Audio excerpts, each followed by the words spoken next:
It's been a big day for major players in Michael Jackson's molestation case. There's been a hearing going on. It's the first time Michael Jackson has faced the accuser's mother since the charges were filed. There's a break in the hearing now in Santa Maria, California. Let's go to Mark Mullen for the very latest. Mark? Natalie, good morning. I don't care how many episodes of Law and Order over the course of 14 years people have seen. I would defy anyone to come up with sort of a stranger scenario that was happening inside of that courtroom, as well as outside, with Michael Jackson fans that continue to sort of chant in the background. Since there weren't cameras inside the courtroom, let me at least begin by setting the scene for you all. Michael Jackson, flanked by many of his families, many of the Jackson Five, who basically are not in public view, came to support him, all again wearing white. We're told by a family friend, essentially to show Michael's innocence and to sort of connote innocence by everybody wearing white. Okay, just legally, what's this all about? What's going on? Here's some of the video of the entourage arriving, including Michael. Legally, this is what this is all about. Michael Jackson's lawyers want evidence that was seized from a private investigator working for the Jackson legal team thrown out. They say essentially the police should have known, if they didn't know already, that all of those items basically were an extension of attorney-client privilege. Because the investigator was working for the lawyer, they shouldn't be part of police evidence. They want it out. Okay, that's fine, but in the meantime, they have called in the past already Tom Sneddon, the district attorney who's prosecuting this case, and today the mother of the accuser to testify to see if they happen to know that this private investigator was working for the lawyer. But at the same time, another agenda may be to try and discredit the mother, basically to attack her credibility. And in court, what we have seen since they have started this morning as they take a break was an aggressive but still relatively cordial series of questioning by Tom Mesereau, the lead attorney for Michael Jackson. And basically, he wanted to, in court, ask the woman various questions, the mother of the accuser, things about whether she had made any accusations in the past about her former husband having falsely imprisoned a child, possible allegations of child molestation. She was basically shut down. Basically, he was told that he could not ask those questions, but clearly, so far, we are seeing a very feisty environment in there, both by the lawyers who are questioning her and by herself as well. She gave the sign of the cross as she sat down, and as well, Natalie, she also at one point said that part of the Jackson entourage was being rude and asked the judge to quiet them up. We'll continue to monitor things from here. Back to you.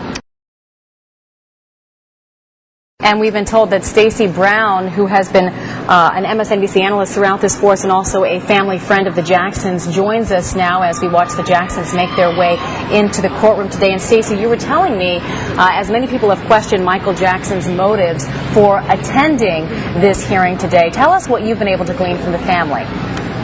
Well, from what the family has been telling me all week, this is not about a showdown or a stare down. This is about support. This is about Michael facing his accuser, yes, but not necessarily as an intimidation method.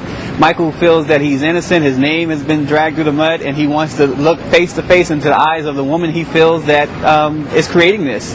And Stacey, it's Alex here. To what extent, if at all, has Michael Jackson faced this woman with regard to being in presence of attorneys or others? Do we know? The last, from what I'm told, the last time he's seen her was way back when, during that Martin Bashir, not long after the Martin Bashir interview back in February of 2003 when it aired. Maybe a couple of months later was the last time he actually saw her, and that's what I'm told. And Stacey, we just watched Michael be wanded with the metal detector and head into court, and we talked a bit about how the entire family is wearing white, and you told us the reasoning behind it. But I also wanted to see if you knew. You may not know, because Michael Jackson may be a tough guy to figure out sometimes, but he's wearing that yellow armband, that mustard armband we saw him wear before. Is that of any significance? You know, it's interesting that you asked that. Rebe Jackson, his older sister, and myself was talking about that earlier this week. Michael has this love for these ornaments. We saw pictures in court yesterday of throughout the ranch, Neverland, these little ornaments throughout. He is one of these type of people who just loves little ornaments. We're not totally sure what what's behind it, but we do know that he loves little ornaments, little dolls. We saw the mannequins, the life-size statues throughout the Neverland Ranch. this is Michael Jackson. And we're looking at Katherine Jackson, Michael's mother, being wanded as she passes through security and enters into that courtroom. Proceedings are expected to get underway on time in about 5.5 minutes from now. Stacey, can you talk about the tenor of things right now within the Jackson family camp? Are they nervous? Are they confident? Can you give us a description of that going on right now? Well, they are very confident.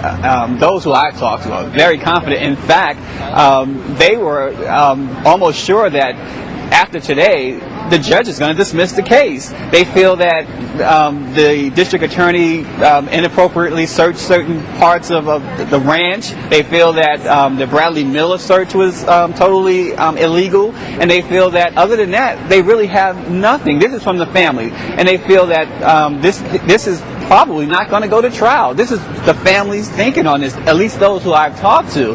So they're confident, and after today, after leaving court today, they're planning to go have dinner together, the entire family. In fact, Stacey, in hearings past, we've seen Michael Jackson throw parties, have get-togethers, gatherings after what would typically be a very, very somber event. Explain their logic behind that, and you mentioned the dinner. Are they anticipating a celebratory dinner? Well, what I gather, some are anticipating somewhat of a celebratory dinner. Again, they really feel that Michael is totally innocent and that it's going to come out even as early as today, his innocence. They feel that the accuser's mother is not credible, and it will be brought out today how not credible she is, and they feel that the system will have to let him go, so to speak. But what's up with these parties? I have to ask. Yeah. Well, back, and I'm sure you're referring to at least one of the references to the Neverland situation. Correct. Back last December, and they didn't characterize it as a party. It was to allow his fans who had come out at that point. It's unlike today. It was about 2,500 fans out here back in December, and they decided to let them all into Neverland to show appreciation. It's more of an appreciation and an embracing of Michael Jackson. Stacey, I want to ask about Michael Jackson's appearance here. He is not required to be in court today, nor was he required to be in court on Monday. And then he certainly was not required to go to a preeminent black church in the Los Angeles area on Sunday. But he is making all these appearances as if to court the public vote. You have one defense attorney, and I'm going to quote defense attorney Steve Cron, who says, "I cannot imagine why else he would suddenly get religion." To that end, is Michael Jackson religious at all? Well, to my knowledge, and from what I've heard him say himself, he believes in God. But as far as having a religion, I understand that he's totally detached from any organized religion at all. Stacey, let me ask you this, because prosecutors certainly got a boost on Sunday when they released that leaked report by the state attorney general that rejected Jackson's charge that he was manhandled by police when he was first brought into custody. Did the family have any reaction to that decision? Well, they feel that there is still more to be told to that story. They firmly believe that Michael Jackson, as he stated, was abused. There's been an investigation, as you stated, that cleared the sheriff's department. We don't know. Michael has maintained that he has evidence that he was abused. I haven't seen it, and the family members that I've talked to, they have, from what I understand, they have not seen the evidence yet, but they totally believe him. Stacey, what's the crowd like right now outside? It sounds a little bit quieter, but can you tell me in terms of sheer volume and signs, things that you've seen? We're looking right now at a live picture. We see a picture of Michael up there on signs. But how boisterous has this crowd been this morning? And what kind of signs are you reading from your vantage point? Oh, wow. The crowd is certainly not like it was back in January when Michael first came to court. Probably the last unofficial count was about 50 to 60 fans. But boisterous is a great word because they have been loud. They've been dressed, most of them dressed in white. We've seen little boys wearing Michael Jackson costumes. We've seen fans dressed up like Michael, even to the point there's a couple of them out there that are wearing the mask that he likes to wear out in public and the fedora. And with the armbands that you mentioned earlier as well, these fans have really been, anytime an attorney walks in, Michael's attorneys, they cheer extremely loud. And of course, obviously, Jermaine Jackson was the first one to get out of the car, and the cheers went up. The 50 people sounded like 500 people. And of course, when Michael got out of that car, as you could imagine, the cheers got even louder.